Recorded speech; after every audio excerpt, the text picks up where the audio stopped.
যারা আজকে এই প্রতিবাদ সমাবেশে সমবেত হয়েছেন তাদেরকে অতিথি বগুড়া জেলা সংসদের পক্ষ থেকে অভিনন্দন এবং ধন্যবাদ জানাচ্ছি। এবং প্রিয় বগুড়াবাসী যারা শুনছেন সকলকে অভিনন্দন।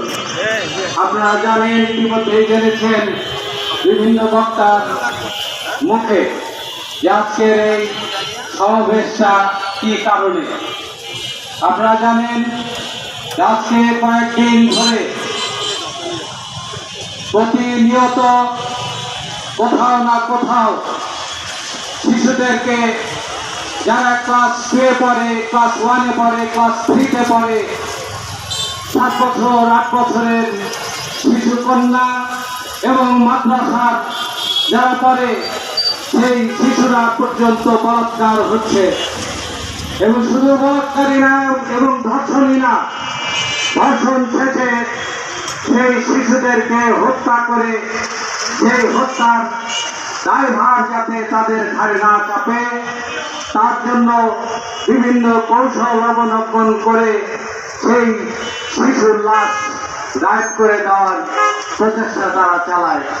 কি নৃশংস ঘটনা যে রামিসাকে ধর্ষণ করে হত্যা করেছে, জব করেছে এবং বাথরুমে তার জবাই করা মাথা বালতির মধ্যে রেখে তার শরীরটা খাটের নিচে লুকিয়ে রাখা হয়েছিল। এবং সেই ধর্ষকের যে স্ত্রী, সেও একজন মা, অথচ তার স্বামীকে রক্ষা করার জন্য সে মিথ্যা কথা বলেছে, তার স্বামীকে পালিয়ে যেতে সহযোগিতা করেছে। আমি ধিক্কার জানাই আমাদের সংগঠনের পক্ষ থেকে এই ধরনের ঘটনাগুলো যতদিন না একটি দ্রুত ট্রাইব্যুনাল না গঠন করা হবে, দ্রুত বিচার ট্রাইব্যুনাল গঠন করা না হবে, ততদিন এই ঘটনাগুলো ঘটতেই থাকবে। এটা একটা বিশাল চক্রান্ত।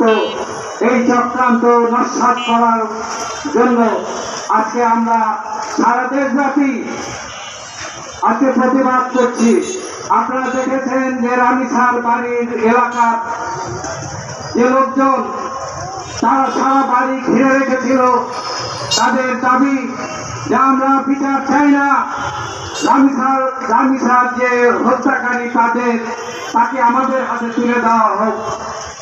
তাহলে মানুষের চেতনাবোধটা কোন জায়গায় গেলে তার বিচারের প্রতি একটা অবিশ্বাস তৈরি হয়, এই বক্তব্য থেকে বোঝা যায়। প্রিয় বন্ধুরা, তারা বলেছে আমরা বিচার চাই না, তাকে ধর্ষণকারীকে হত্যাকারীকে আমাদের হাতে তুলে দেওয়া হোক।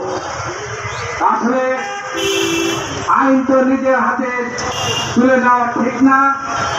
এই কারণে আমরা দাবি করি যে এই ধরনের ঘটনা যারা ঘটাচ্ছে তাদেরকে অবিলম্বে দ্রুত বিচার আইনের আওতায় নিয়ে এসে কঠোর শাস্তি বিধান করা হোক। আমি দীর্ঘায়িত না করে আজকে যারা উপস্থিত হয়েছেন তারা দীর্ঘক্ষণ